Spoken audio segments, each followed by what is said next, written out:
Shalom, selamat pagi semuanya. Bersyukur, berterima kasih pada Tuhan.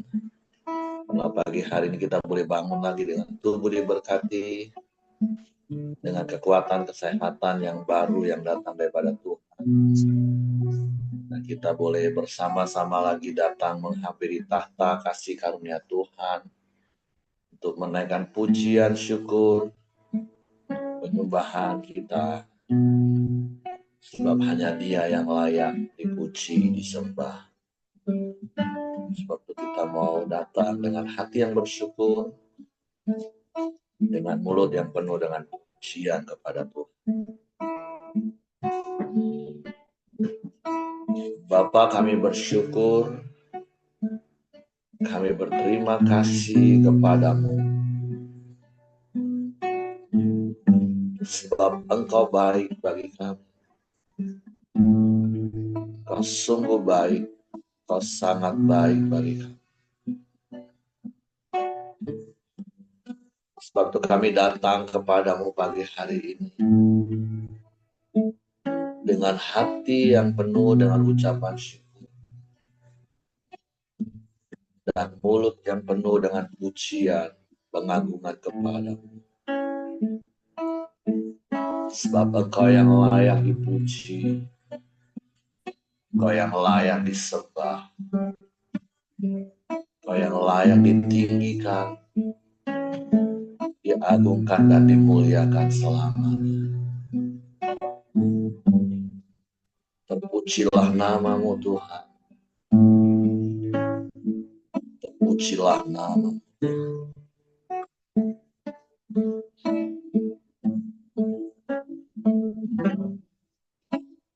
Ku datang dengan syukurku, membawa kerinduanku, Yesus. Ingin ku menyenangkanmu.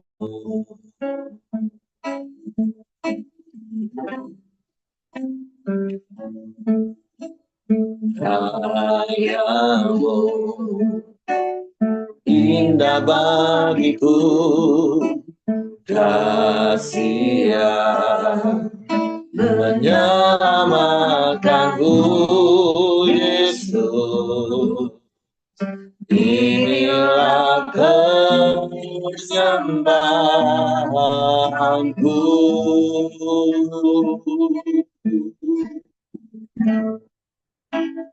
Oh, membagiku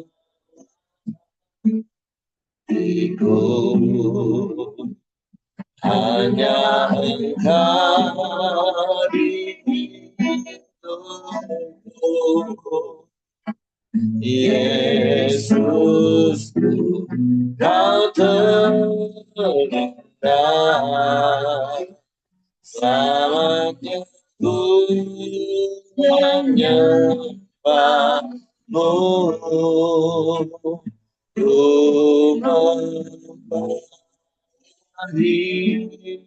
hidupku. Inilah persembahanku untuk Yesusku yang terindah. Selamanya ku menyembahmu, Yesus.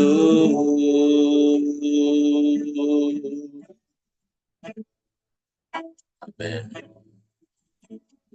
Ku datang dengan syukurku, membawa kerinduanku, Yesus. Ingin ku menyenangkanmu.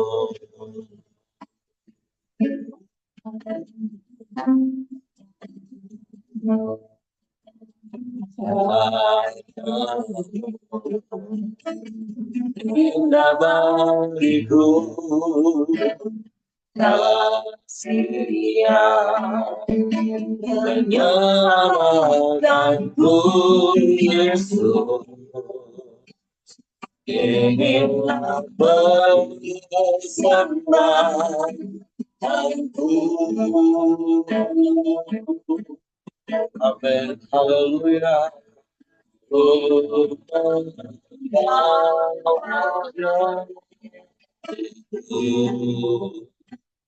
Hanya Engkau di hidupku, Yesus, Kau terindah. Selamanya ku menyembahmu, membawa hidupku. Inilah persembahanku untuk Yesus yang terindah. Selamanya ku menyembahmu, ya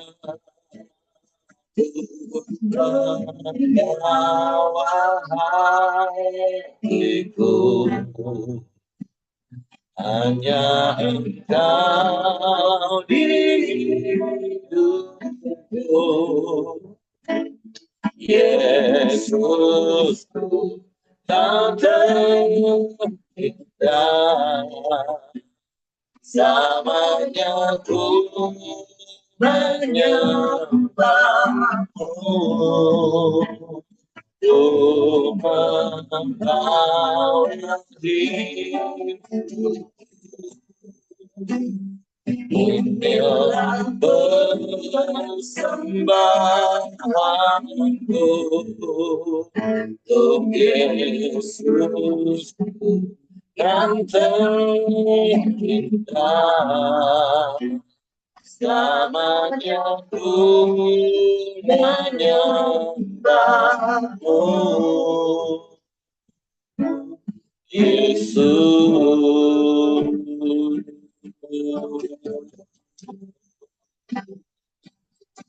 Ini hidup kami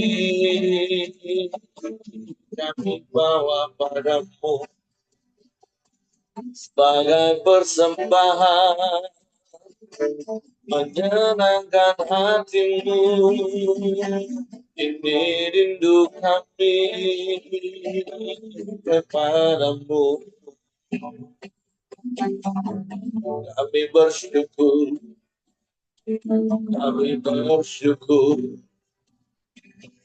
sebab Engkau baik, sebab Kau sungguh baik, teramat baik, Tuhan. Haleluya,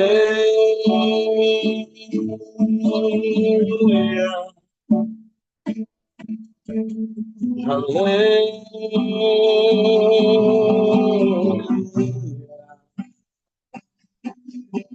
kami sembah.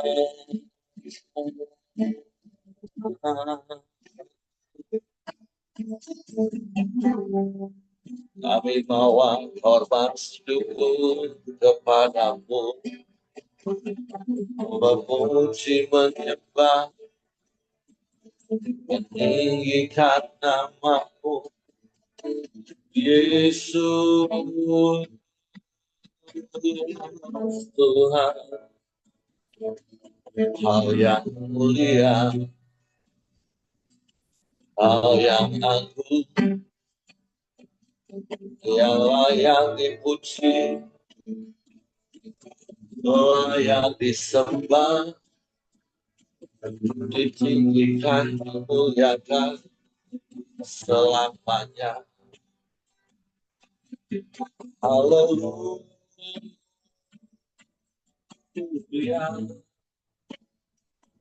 Haleluya.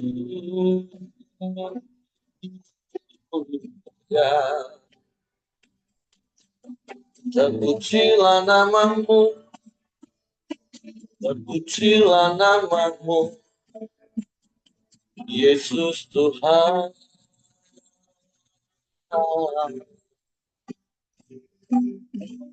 Haleluya. Sebab Kau Bapa yang mulia, Allah yang perkasa, Bapa yang kekal, kami sembah, kami sembah, kami puji, kami muliakan namamu, Yesus Tuhan.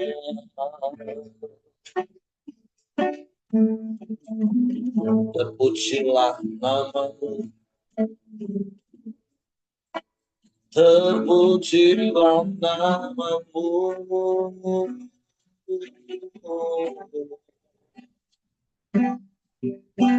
haleluya,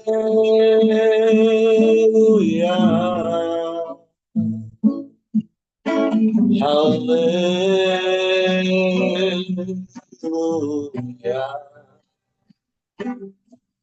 Ajaib Tuhan, ajaib Tuhan, ajaib Tuhan. Mulialah namamu, mulialah namamu, Yesus Tuhan. Kau dahsyat, kau hebat, kau luar biasa. Kami bersyukur, kami bersyukur sebab kebaikan-kebaikan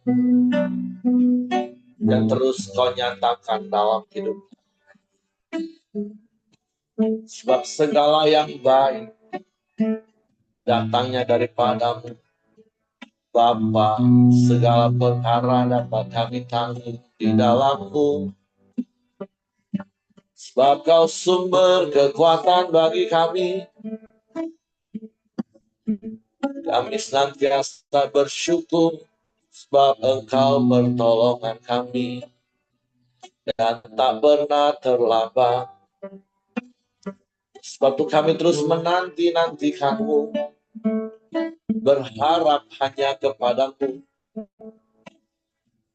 Sebab pengharapan di dalam Engkau tidak pernah mengecewakan kami. Kami bersyukur,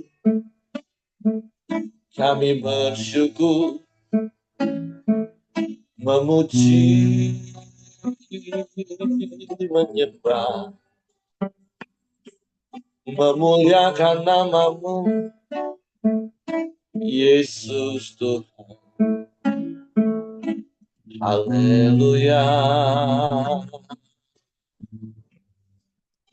Terima kasih Bapa, terima kasih Yesus, terima kasih Roh Kudus.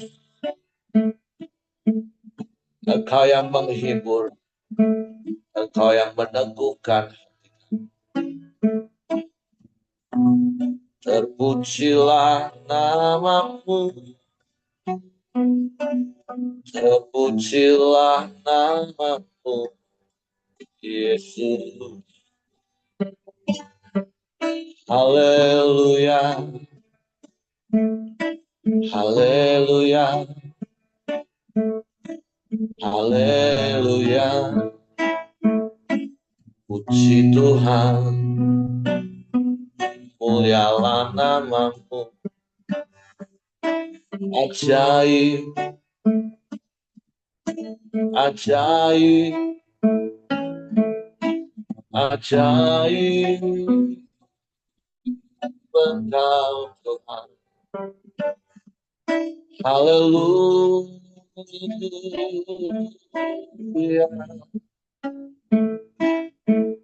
haleluya.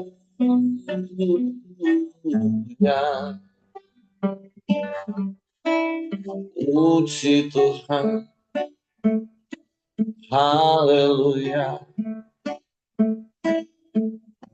Engkau dahsyat, Engkau hebat, Engkau luar biasa. Tiada yang sepertimu,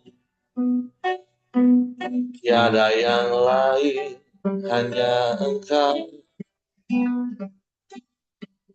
yang layak dipuji disembah.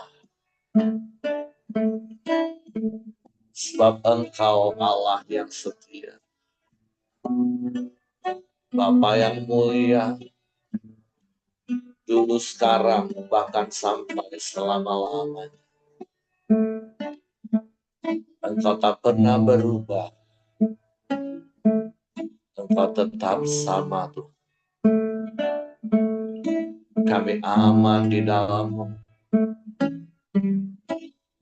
Bapa. Kau setia, Bapa. Kamu mulia, tenanglah jiwaku, aman bersamamu.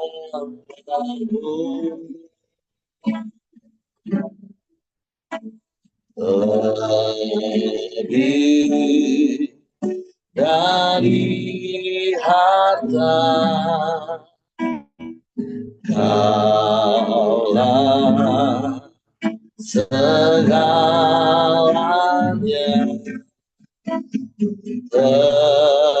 Tenanglah jiwaku dalam hadirat-Mu.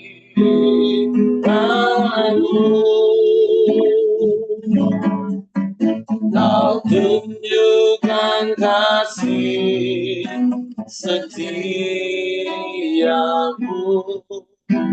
Kau menyediakan yang perlu.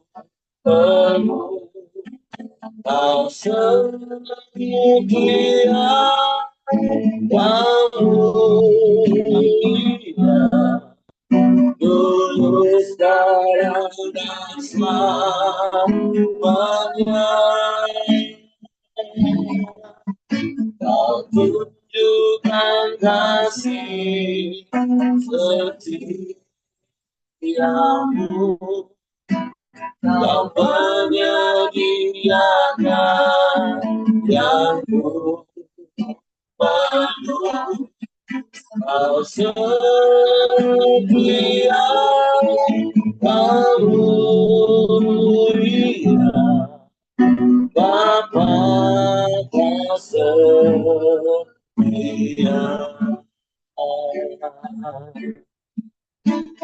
Amin, amin, haleluya. Bapa Kau setia, Bapa Kau mulia,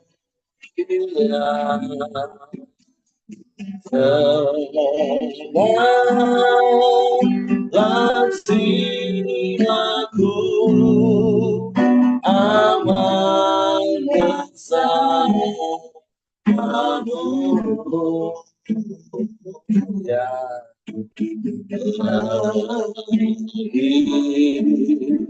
dari harta, Kaulah segalanya. Tenanglah jiwaku dalam hadirat-Mu.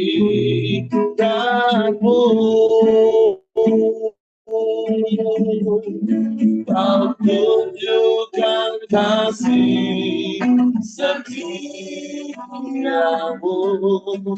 kau menyediakan yang ku perlu. Kau setia, kau mulia, tulus dan selamanya. Kau tunjukkan kasih setiamu, kau menyediakan yang ku perlu. Kau setia, kau mulia, Bapa kau setia. Amin. Kau tunjukkan kasih setiamu, kau menyediakan yang ku perlu. Kau setia, kau mulia, dulu sekarang dan selamanya. Kau tunjukkan kasih setiamu, kau menyediakan yang perlu. Kau setia, kau mulia, Bapa kau setia.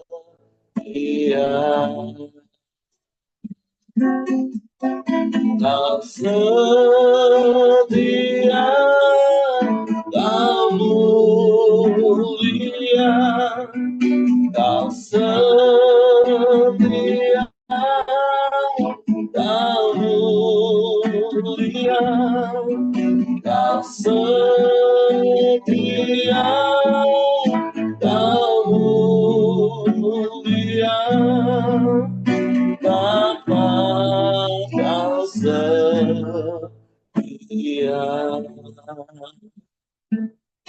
Sungguh kau Bapa yang setia dalam hidup kami. Engkau yang selalu ada di setiap musim hidup. Sebab itu kami mau terus tinggal di dalam-Mu dan firman-Mu di dalam kami. Sehingga kami terus berjalan di dalam jalan-jalan kebenaran, dalam pimpinan tuntunan. Sehingga kami mengalami kemenangan demi kemenangan dalam hidup. Suatu pagi hari ini kami buka hati kami lagi hanya untuk firman. Roh Kudus, tolong kami untuk mengerti dan memahami firman. Sehingga kami percaya firman dan melakukannya dalam hidup. Dalam nama Yesus kami sambut firman. Haleluya, haleluya. Amin. Oke, silakan Pak Yos ya. Baik, selamat pagi. Terima kasih Pak Heri. Pagi. Ya, pagi hari ini kita sudah sampai kepada pasalnya yang ke-23 ya. Eh, saya bacakan dari Lukas pasal yang ke-23. Judulnya adalah Yesus di hadapan Pilatus. Lalu bangkitlah seluruh sidang itu dan Yesus dibawa menghadap Pilatus. Di situ mereka menuduh dia. Katanya, telah kedapatan oleh kami bahwa orang ini menyesatkan bangsa kami dan melarang membayar pajak kepada kaisar. Dan tentang dirinya, ia mengatakan bahwa Kristus, yaitu Raja Pilatus, yaitu Raja. Pilatus bertanya kepadanya, "Engkau Raja orang Yahudi?" Jawab Yesus, "Engkau sendiri mengatakannya." Kata Pilatus kepada imam-imam kepala dan seluruh orang banyak itu, Aku tidak mendapati kesalahan apapun pada orang itu. Tetapi mereka makin kuat mendesak, katanya. Ia menghasut rakyat dengan ajarannya di seluruh Yudea. Ia mulai di Galilea dan sudah sampai ke sini. Ketika Paulus mendengar, ia bertanya, apakah orang itu seorang Galilea? Dan ketika tahu bahwa Yesus seorang dari wilayah Herodes, ia mengirim dia menghadap Herodes yang pada waktu itu juga ada di Yerusalem. Perikop ini sebenarnya masih kelanjutan dari pasal yang ke-22 ya. Jadi eh, ketika mereka berhasil menangkap Tuhan Yesus, eh, pertama kali memang Tuhan Yesus diadili di Mahkamah Agama ya.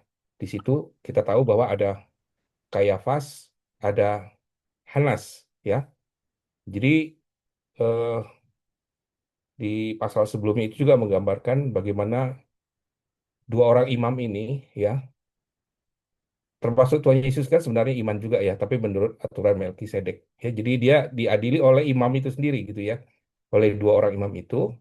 Dan kita tahu bagaimana mereka juga sibuk ketika seperti layaknya pengadilan mencari pasal yang cocok begitu ya. Kira-kira ini Tuhan Yesus ini mau dikasih kita kita mau tuduhkan dengan pasal apa ya? Yang pertama itu kita tahu bagaimana Tuhan Yesus eh, dituduh melakukan penistaan agama karena dia mengaku dia anak Allah begitu ya. Kan kita tahu bahwa tradisinya orang Yahudi itu menyebut nama Allah aja tidak boleh begitu ya. Apalagi mengaku-ngaku bahwa dia itu anak Allah. Nah, cuman mereka kan mau supaya Tuhan Yesus itu dihukum mati begitu.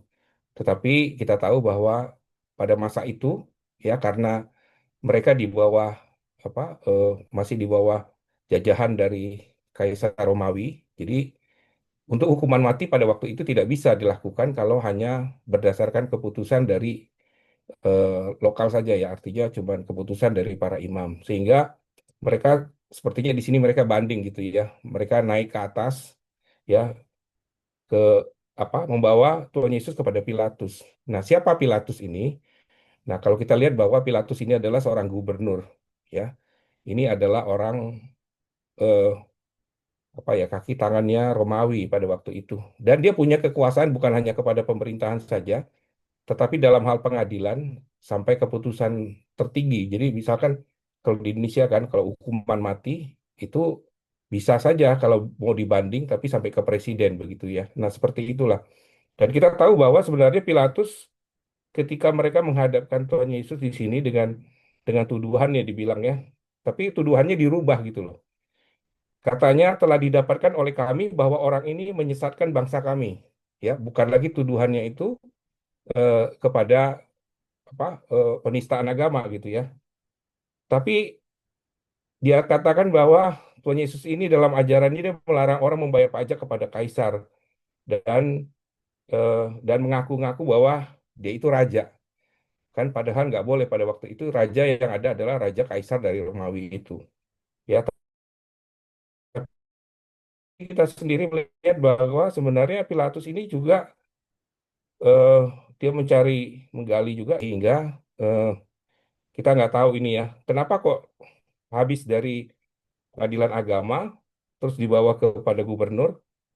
Nah, Pilatus juga apa mengirimkan dia lagi kepada Herodes ya. Herodes ini sebenarnya dia pemimpin pemerintahan juga ya, tapi ini apakah seperti ada perdana menteri, seperti ada presiden begitu ya.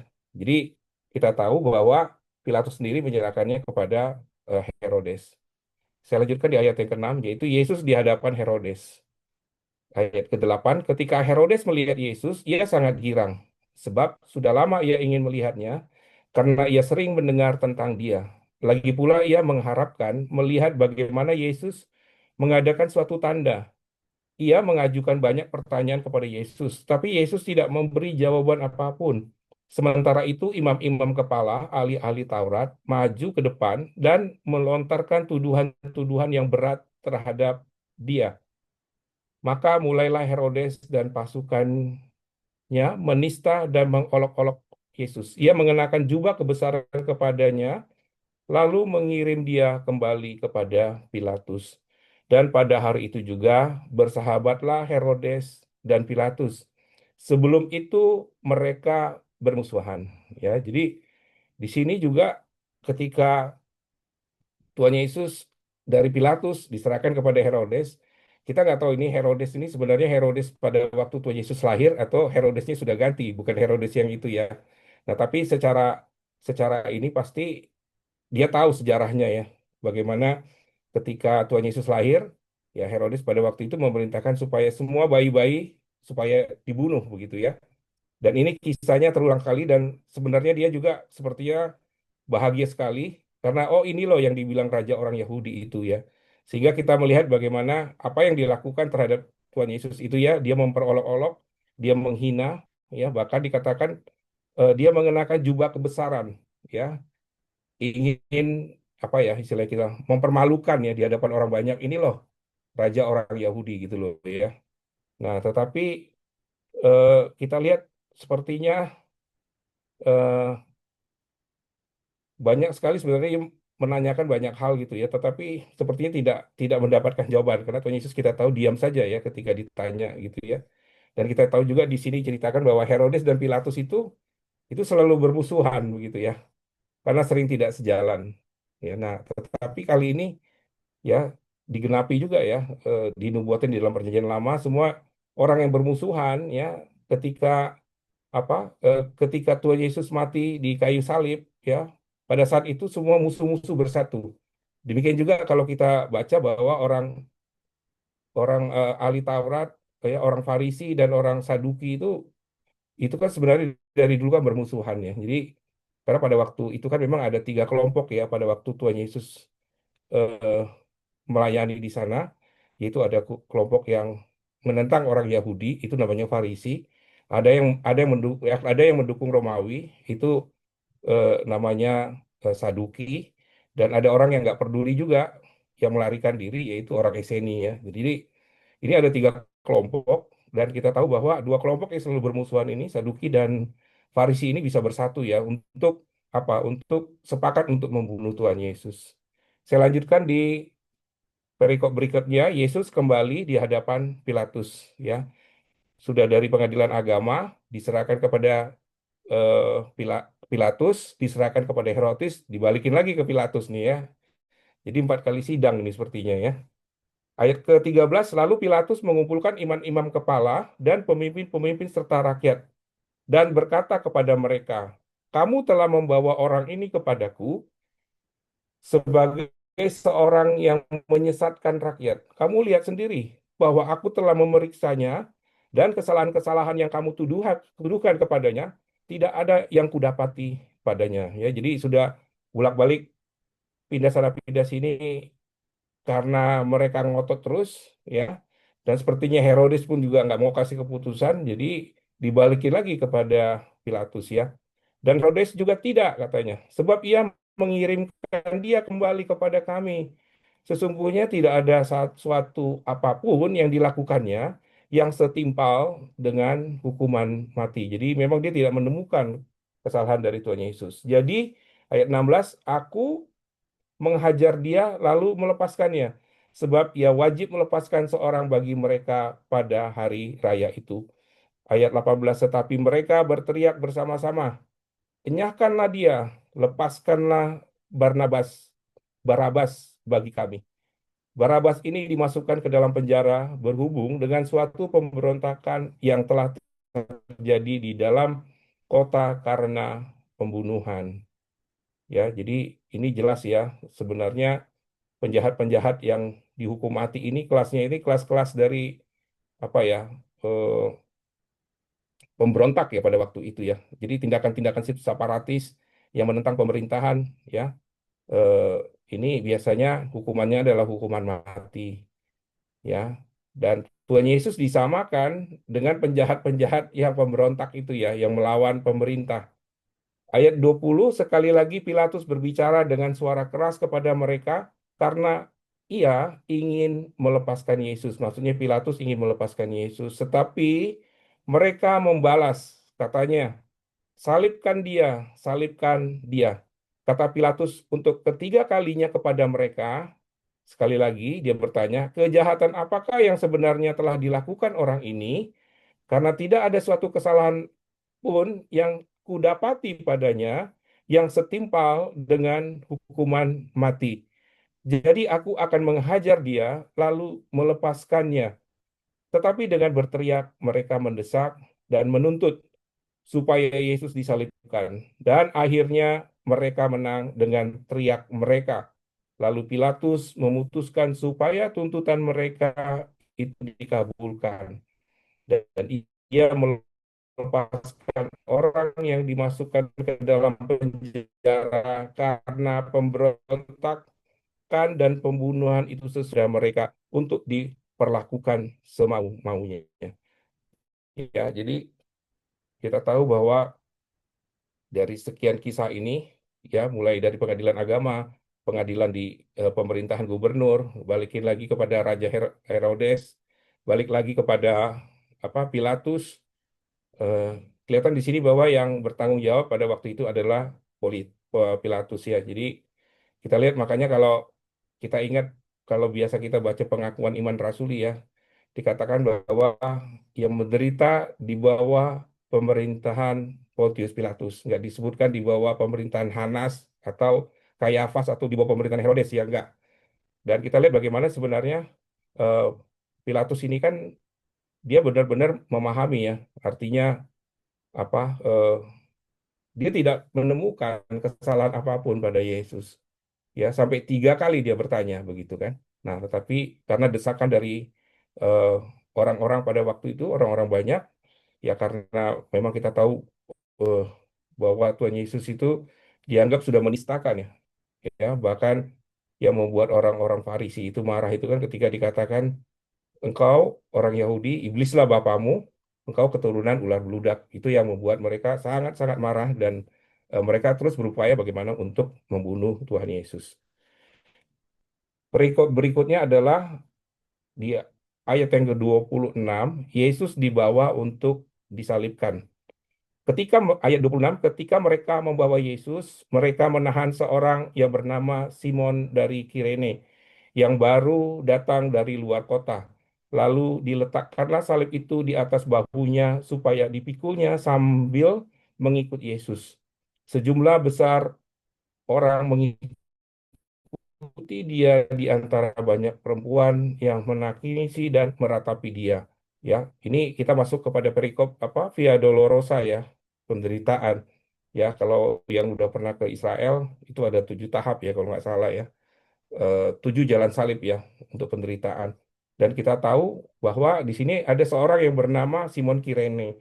Ya, nah kenapa kok kok waktu itu Simon dari Kirene ya karena memang sebenarnya Tuhan Yesus sudah nggak kuat lagi untuk jalan ya, apalagi boro-boro untuk memikul salibnya ya karena dia dicambuk, dia disiksa, dia diseret ya, sehingga ketika pada saat itu ada seorang yang lewat ya, tentara itu mendesak supaya Simon dari Kirene memikul salibnya. Ini sebenarnya bukan karena apa ya, bukan karena dia sebenarnya dia nggak kenal sama Tuhan Yesus gitu ya, tapi memang karena terpaksa ya disuruh dan akhirnya dia memikul ya. Dan kita lihat bagaimana sepanjang jalan menuju salib ya, maksudnya dari kota Yerusalem, keluar dari kota Yerusalem menuju ke Golgota, itu kematian Tuhan Yesus bukan di kota Yerusalem ya, tetapi di luar kota ya. Ayat ke-28, Yesus berpaling kepada mereka dan berkata, "Hai putri-putri Yerusalem, janganlah kamu menangisi aku, melainkan tangisilah dirimu sendiri dan anak-anakmu. Sebab lihat, akan tiba masanya yang berkata, berbahagialah perempuan yang mandul, dan yang rahimnya tidak pernah melahirkan, dan susunya tidak pernah menyusui. Maka orang akan mulai berkata kepada gunung-gunung, runtuhkanlah, runtuhan menimpa kami, dan kepada bukit-bukit timbunlah kami. Sebab jikalau orang berbuat demikian, ya, dengan kayu hidup, apakah yang akan terjadi dengan kayu kering? Ya, di sini ketika orang-orang yang mengiringi Tuhan Yesus, ibu-ibu banyak ya, menangisi apa perilaku yang diperlakukan kepada Tuhan Yesus, tapi kita lihat ya bagaimana Tuhan Yesus juga ketika dia mau menderita bahkan sampai hampir mau mati, dia masih memperdulikan orang-orang yang ada di sekitarnya. Dia nggak fokus kepada dirinya sendiri. Bahkan dia mengingatkan ya kepada perempuan yang ada di situ ya, janganlah kamu menangisi aku, melainkan tangisilah dirimu sendiri dan anak-anakmu, ya. Karena pada waktu itu akan digenapi bahwa berbahagialah orang yang mandul. Maksudnya ketika orang melihat perilaku kalau ada Maria di situ, ya sepertinya dia menyesal gitu loh, ya. Kenapa kok anaknya diperlakukan kepada hal-hal yang tidak wajar? Dan di situ dikatakan bahwa demikianlah kayu hidup. Apakah yang akan dilakukan dengan kayu?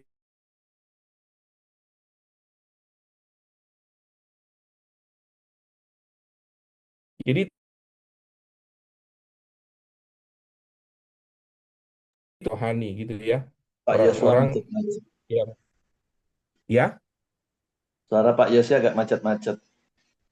oh iya Pak, lagi di hotel agak kurang ini Pak. Oh, oke, Oh, oke. pakai wifi hotel ya. Oke. Eh, di sini adalah bahwa kayu hidup itulah ada lambang tentang Tuhan Yesus ya. Ya, jadi kalau kayu yang hidup aja diperlakukan seperti itu, ya bagaimana dengan kayu yang kering? Ya, itu gambaran tentang orang yang berdosa. Ya. Nah, sebenarnya mengenai kematian, mengenai penderitaan yang Tuhan Yesus terima itu, ya kalau kita baca sebenarnya di dalam Perjanjian Lama itu ada tradisi ya bahwa imam-imam itu ketika pada waktu penebusan biasanya mereka mengambil 2 ekor kambing ya. Ada kambing yang berwarna putih, ada kambing yang berwarna hitam. Kambing yang berwarna putih itu untuk dipersembahkan sebagai korban bakaran. Sedangkan kambing yang hitam ini biasanya ini seperti seperti apa ya? Seperti lambang penebusan. Jadi biasanya kambing hitam itu kan dilepas itu ya sebagai sebagai apa ya? Sebagai lambang bagaimana murka Allah itu dilimpahkan kepada kambing yang hitam ini. Ya, karena kambing yang hitam itu dilepas di padang gurun menderita ya bisa saja itu menjadi mangsa daripada binatang-binatang buas.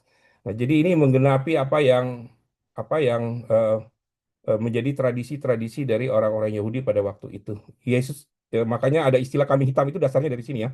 Ketika Tuhan Yesus yang tidak bersalah ya, itu dia yang menjadi lampiasan dari kesalahan-kesalahan orang itu dan dia yang harus menanggung ya. Bahkan dia dikatakan dua-duanya melambangkan kedua-duanya bahwa selain dia harus menanggung sebagai kambing hitam, dia juga menjadi korban yang dipersembahkan. Ya, artinya di sini juga digenapi bahwa pengorbanan Tuhan Yesus itu sempurna. Kalau dulu hanya sebagai simbol, sebagai lambang, tetapi ini menjadi kenyataan ya bahwa penebus kita itu benar-benar sudah mati, mengorbankan dirinya, dia yang tidak bersalah dibuat menjadi bersalah. Dia yang menanggung bukan orang-orang benar yang ditanggung, tetapi juga orang-orang yang berdosa. Perikop berikutnya, Yesus disalibkan. Di pasal ke-33, ketika mereka sampai di tempat yang bernama Tengkorak, mereka menyalibkan Yesus di situ dan juga kedua orang penjahat, yang seorang di sebelah kanan, yang lainnya di sebelah kirinya. Yesus berkata, Bapa, ampunilah mereka, sebab mereka tidak tahu apa yang mereka perbuat. Dan mereka membuang undi untuk membagi pakaiannya. Orang banyak berdiri di situ dan melihat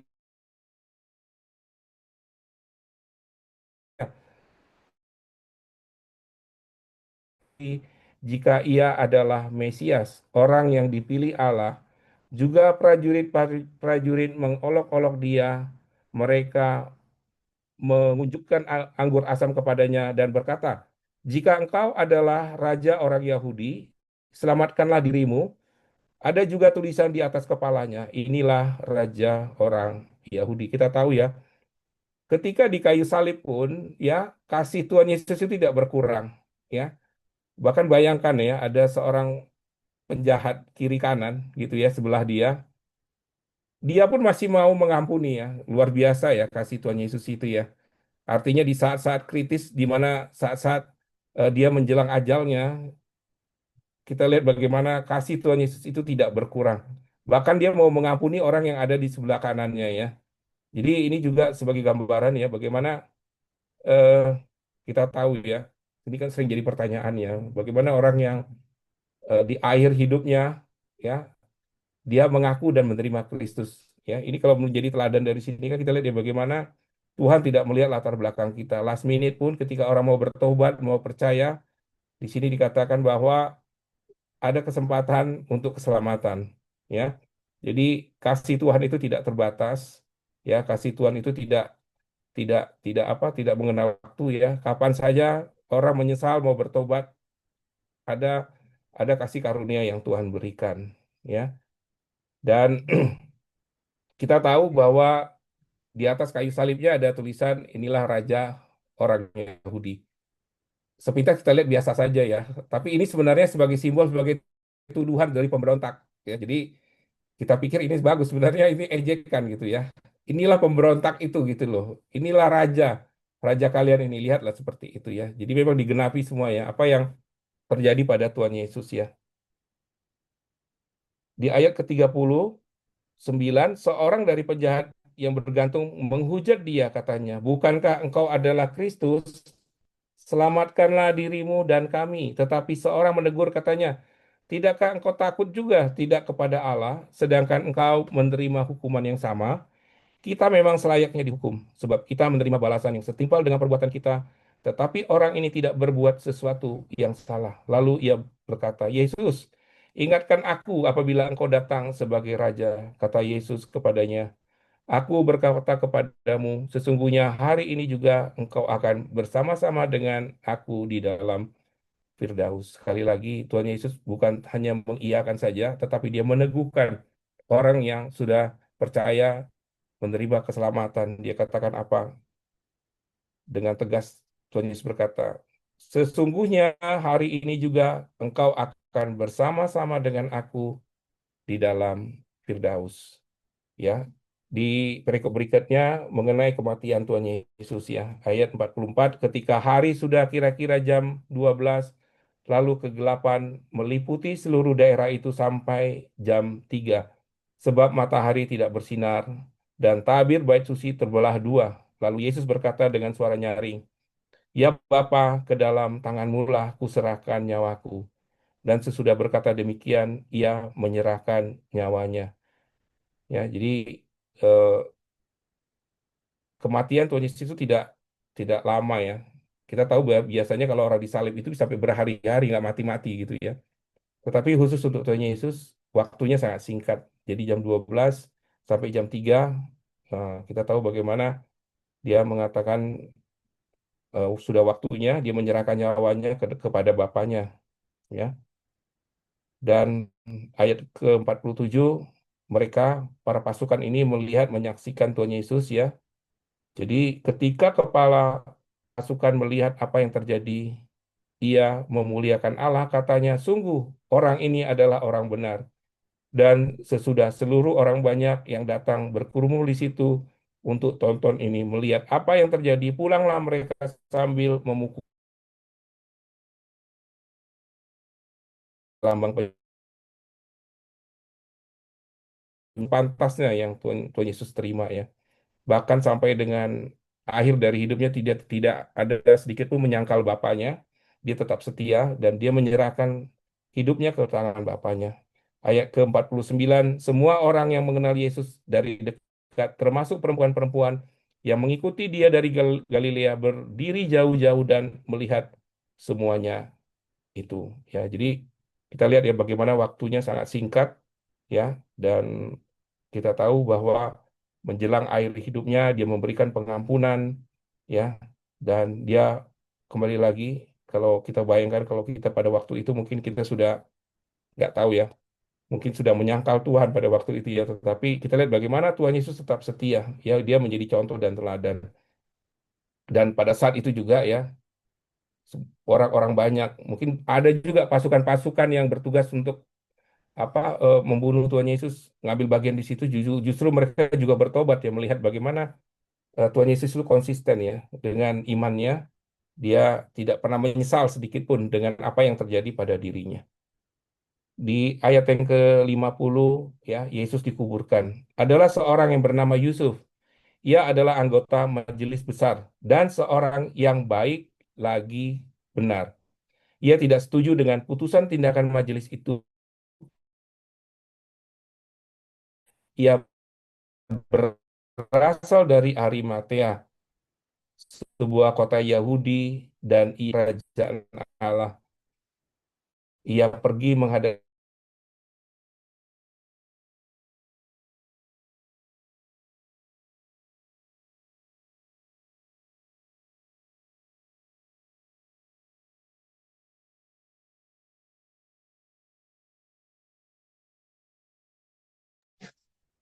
Mungkin matiin video, Pak. Sinyal Bapak terputus agak panjang.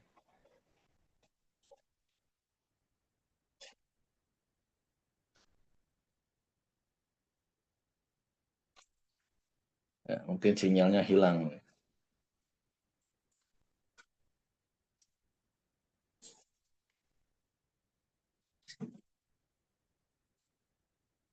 Oke, coba kita tunggu sesaat.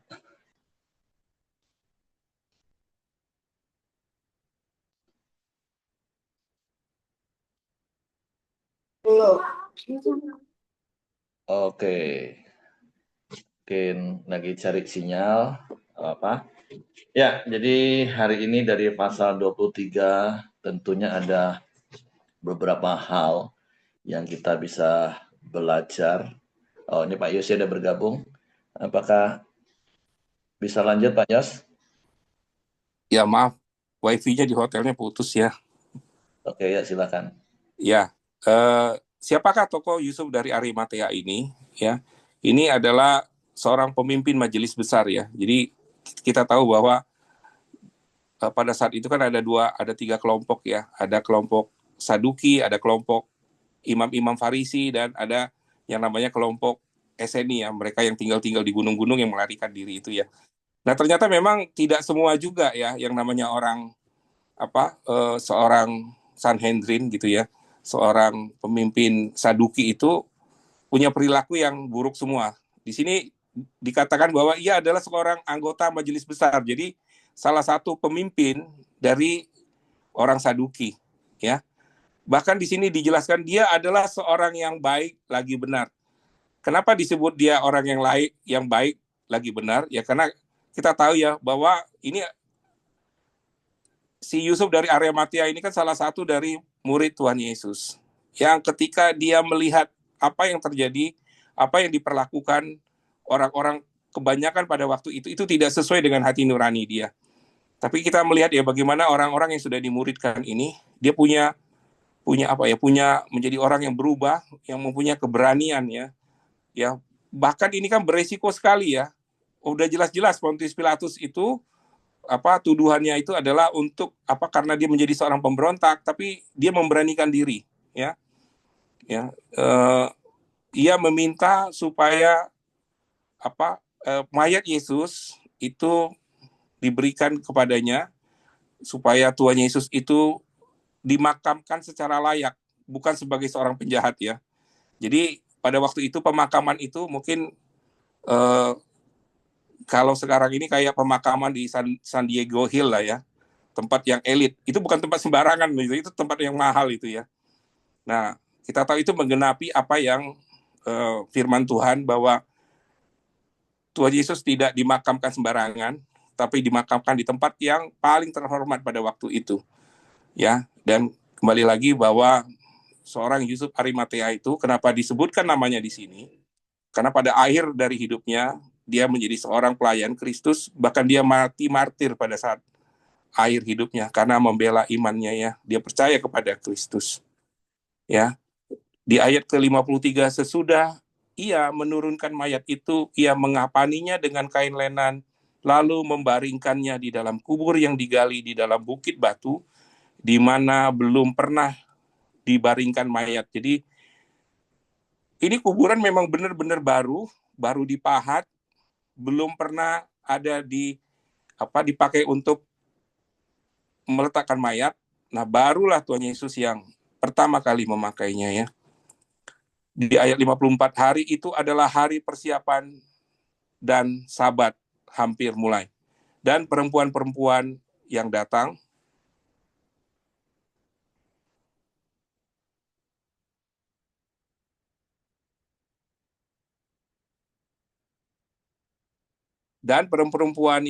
bersama-sama dengan Yesus dari Galilea, serta mereka melihat kubur itu bagaimana mayatnya dibaringkan. Ya, di ayat ke-56, dan setelah pulang mereka menyediakan rempah-rempah dan minyak dan mur. Pada hari Sabat mereka beristirahat menurut hukum Taurat. Ya, kita sudah sampai pasal yang menjadi pusat daripada Injil itu sendiri ya, yaitu mengenai kematian dari Tuhan Yesus. Inilah adalah puncak dari nubuat yang mulai dinubuatkan mulai dari Perjanjian Lama ya sampai kepada masuk ke dalam Perjanjian Baru. Ini menjadi sejarah ya bagaimana keselamatan dari umat manusia ini dikisahkan di sini ya, bagaimana penderitaan Tuhan Yesus, Ia yang tetap setia kepada Bapaknya ya, menerima kematian untuk menebus dosa-dosa manusia. Ya, kita bisa belajar ya bagaimana teladan dari Tuhan Yesus ya, terus bagaimana dia diperlakukan sebagai seorang penjahat bolak-balik. Jadi diadilinya bukan cuma sekali ya Bapak Ibu ya, berkali-kali dioper sana dioper sini sampai gimana caranya kalau bisa dibanding-banding terus sampai dapat salahnya gitu ya. Ini kan sebenarnya sebuah, kalau orang bilang gimana mau dapat keadilan, memang dari zaman Tuhan Yesus juga nggak dapat juga keadilan di tempat pengadilan begitu ya. Jadi memang kalau kita melihat bagaimana sejarah muram pengadilan, kita lihat aja Tuhan Yesus itu ya, bagaimana dia diperlakukan sangat-sangat tidak dengan hukum yang tidak adil sama sekali. Dan kita juga bisa belajar bagaimana pemuritan yang dilakukan oleh Tuhan Yesus ya kepada Yusuf Arimatea yang membuahkan hasil ya, seorang yang mau menyerahkan, dikatakan dia kan orang yang benar dan dia sebenarnya juga orang yang kaya. Pada Injil yang lain dibilang dia orang yang sangat kaya pada waktu itu ya. Gimana pemuritan itu bisa mengubah seseorang, bahwa penerimaan akan Tuhan Yesus itu bisa mengubah seseorang, hidup seseorang menjadi pribadi yang mau berkorban. Itu Pak Heri yang bisa saya sampaikan. Saya kembalikan ke Pak Heri. Oke, terima kasih untuk Pak Yosia. Jadi hari ini ada banyak hal tentu yang kita bisa belajar. Nah, 2 hal saja yang saya dapat dari pasal ini. Yang pertama tentu ada hal yang harus kita jaga, yaitu hati kita, supaya hati kita tidak seperti orang-orang Farisi, Saduki, ahli Taurat, yang dimulai dengan rasa iri. Mereka nggak bisa jaga hati mereka dengan rasa iri, sehingga itu meningkat jadi kemarahan, dan itu menjadi celah untuk iblis bekerja.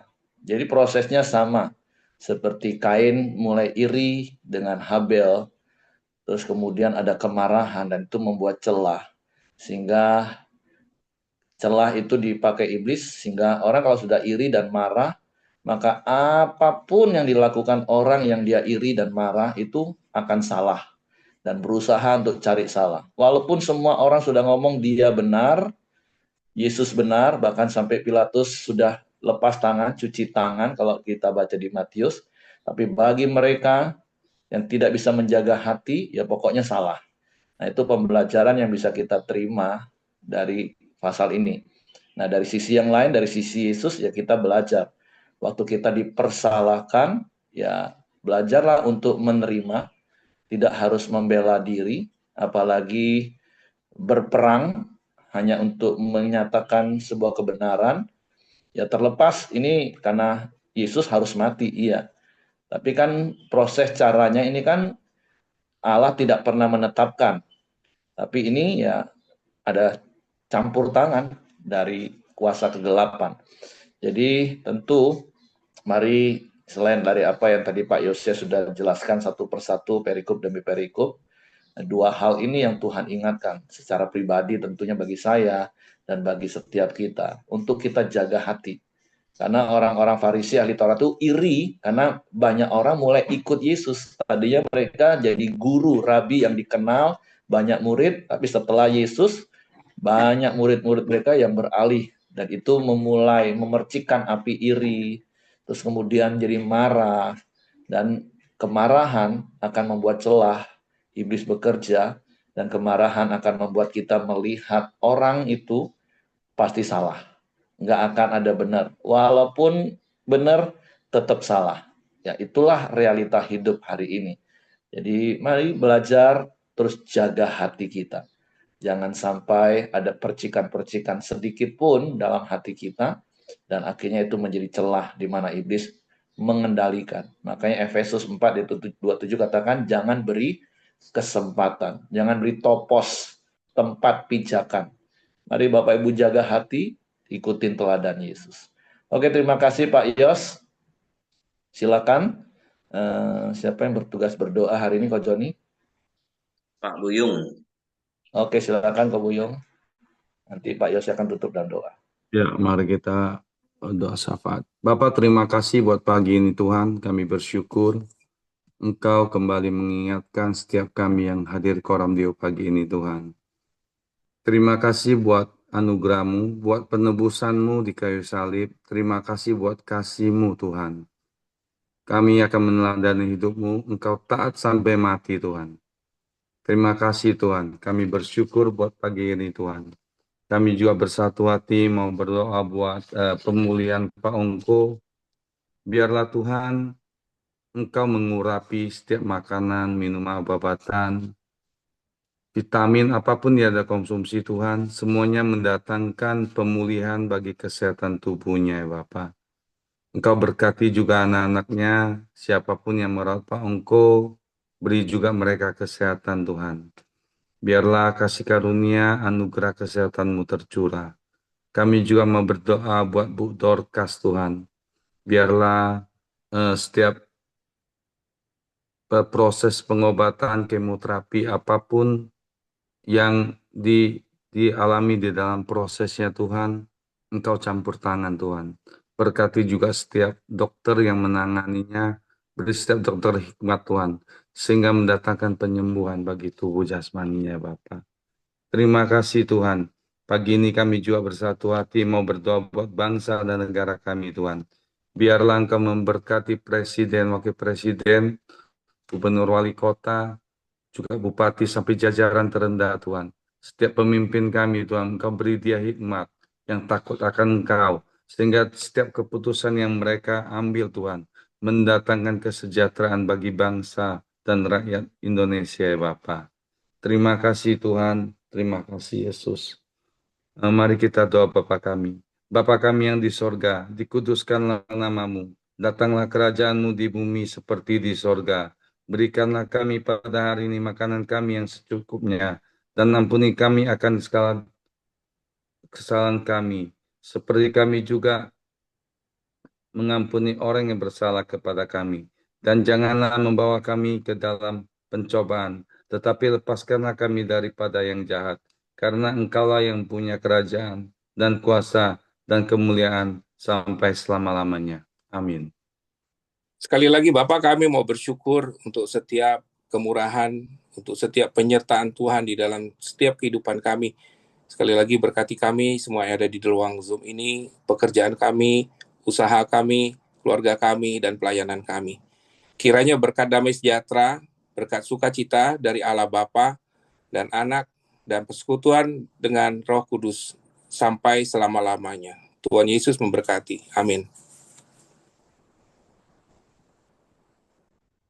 Oke, semangat pagi, selamat beraktivitas. Tuhan Yesus memberkati.